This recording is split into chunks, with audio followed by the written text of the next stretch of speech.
everyone, I'm John from GamesCastLive, and welcome to another episode of the Level Up Show. This is our third episode, and today we'll be taking a look at Shaun White Skateboarding, as well as Star Wars The Force Unleashed 2. Jeremy's been playing Shaun White for the past week or so. I have. Word. So yeah, he's just going to give us a little heads up as to what you guys can expect in the game. So do you mind if I jump straight into it? Go ahead. Okay, cool. Firstly, when did Shaun White even start skateboarding? I think Shaun White actually started skateboarding before he did snowboarding. I think he landed the snowboarding deal with Ubisoft first because he won the gold medal at the X Games. But he has been skateboarding for a long time, and I think this game's just been a long time coming. Okay. Now, sorry to go slightly off topic. If you are looking at our microphones, yes, they are SingStar, and yes, the quality is good. True that. And this in no way shows that we're sponsoring Sturkinico. Anyway, yeah, so what's the whole premise behind this new Shaun White skateboarding? Is there a story behind it, or? There is. I think Shaun White, it's not, even though it's a skateboarding game, everyone's expecting some skateboarding sims to compete against games like Skate, but Shaun White, it's more a story-driven game. It's about an institution called the Ministry, which kind of is oppressing society and cutting out all the emotion and all fun in the gaming world. And basically, it's up to Shaun White and his buddies, you play as the new recruit, to bring the fun, bring the color, and bring the skateboarding and excitement back into this world that's kind of been turned black and white, literally and figuratively, by the Ministry. So that's kind of the premise for it, and it's not a traditional competitive skateboarding game. It's more fun, more in the vein of Tony Hawk series. So it's definitely different, and it's exciting. It's something new. Okay, so basically, I know you've touched on it a little bit, but everybody's going to want to know, how does it compare to your Skate? Because that seems to be like the latest sort of I think Shaun White skateboarding, it plays relatively similar in terms of the control scheme to Skate. You use the analog stick to do your tricks, and you can see there's a lot of Skate 3's inspiration and the Skate 2's inspiration in Shaun White, but I think the whole idea and concept behind it's very different. I don't think you can compare it to a realistic skating sim. This is almost an arcade game, a fun game. It's supposed to be a bit Tony Hawkish. It's got challenges like Tony Hawk. You redesign the whole environment by doing tricks, and it's a bit wacky, it's a bit cartoony, but I don't think if you like Skate, you'll like it, and vice versa. I think it's something different that you need to try for yourself. You were saying it's got something different. What would you say they've brought new to the genre, which sort of feels like the market's been oversaturated? I think like what I mentioned is the mechanic where you can redesign the level. They call it the flow mechanic in the game. So when you build up your flow meter, you hit grind poles and you hit ramps, and you redesign and reshape grind poles and ramps, and you build half pipes where you need so you can complete objectives, and it adds a new depth to the gameplay. It does seem like the mechanic is kind of built into the environment. You don't have complete control, but the control that you do have, it's very exciting. It does add a whole new depth to the genre, because you don't build traditional skate parks like in the skate park editors we've seen in Tony Hawk and Skate. You kind of build crazy grind poles that go up buildings, or half pipes that scale walls. It's crazy, and I think that is going to bring something new to the genre. Okay, last thing, would you recommend it, yes or no?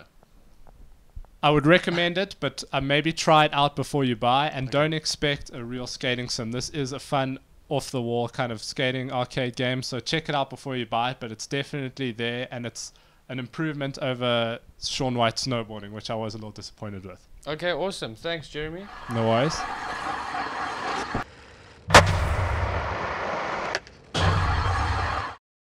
Hey everyone, welcome back to the second segment of the show. Now we're going to jump onto talking about Star Wars The Force Unleashed 2, and John's been playing Force Unleashed 2 over the last few days. So we're going to ask you a few questions. First of all, this has been a long time coming, and are Star Wars fans happy? Well, if I'm Star Wars fans, then yes, we're very happy. You all are the same? Yes. Secondly, the question I wanted to know, so Force Unleashed 2 follows on from the original Force Unleashed, which was released a few years ago. What's the basic premise now? What's changed? And what's with Starkiller? Okay, let's start at the end of the first one. If you haven't played the first game, quickly shut your ears. Earmuffs. Well, basically, if you've played the first game, you'll know that Starkiller died at the end of the first one. Tragedy. Spoiler. Yeah, so basically what's happened now is the game starts off. Darth Vader's actually made a clone of Starkiller because he was the ultimate fighting warrior. And now all the clones that Darth Vader's produced are stuck with the memories of Starkiller. So you'll see memories back of you trying to free like all the little dudes and stuff. So now you're this clone, and you basically, having all these memories of Starkiller in your head, you sort of rebel against Darth Vader in the way that the original Starkiller did. And then all hell starts to break loose. So basically the game becomes about sort of taking revenge on Darth Vader and just the bad guy going into the good side and basically ending up fighting up for the rebellion. So that's a traditional good versus evil story, continuing the Star Wars legacy. Yeah, definitely. But the thing is, somehow it's Star Wars and you forgive it. So no, for sure. We've all been there. Then secondly, I want to ask how has gameplay from Force Unleashed 1 changed, and has every facet of the game, like the visuals and the features, been pushed up for the sequel? Okay, well, let's start off with the visuals. Are one of the first things you'll notice as soon as you jump in. There's definitely a huge improvement.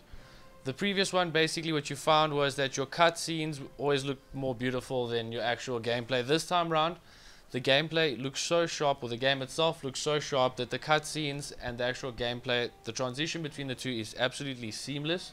So that's definitely a good thing. We all love some eye candy once in a while. In terms of gameplay, you can expect something more fast-paced, more action-orientated than the first one.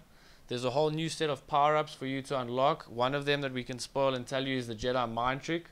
So you can control soldiers or enemy soldiers and basically run them off ledges and stuff like that. Again, you'll get your force points. You'll be able to upgrade your weapons or your force powers and also have access to new lightsabers and stuff like that. The combos, for one thing, are so much more fluid.